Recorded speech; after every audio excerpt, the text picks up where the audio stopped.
Welcome to the home lecture. Hi, I'm Farid. This is my first video about statistics. Many people have been asking me what statistics is all about.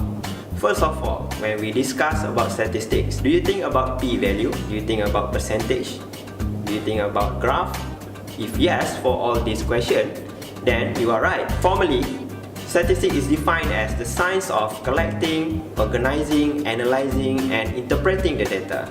It's all about the data. We need the data, so we have to do data collection first. There are various methods on how to do data collection.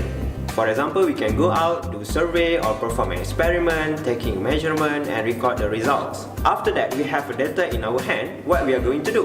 We need to organize the data. For example, we can tabulate, we do some graphical display, for example, using bar chart, bar chart and line plot. After that, we need to do some calculation. It means that we analyze the data. For example, we can use mean, median and mode. And after that, the last part, we need to interpret the data. This is the part we are going to find out what the data tells us. There are two major parts in statistics. First one, descriptive statistics and inferential statistics. Descriptive statistics is about describing an important aspect in a data set. Example of tools that we normally use in descriptive statistics are we find the simple average or mean, mode, and median. While inferential statistics is about making prediction or conclusion from the data set. Here, we will take a small sample from a population.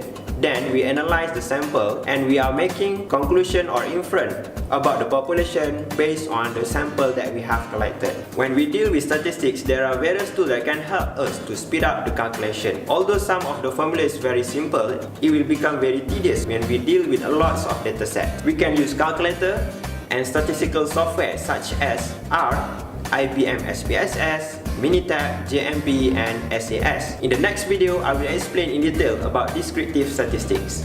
I hope you enjoy this video. Thank you for watching.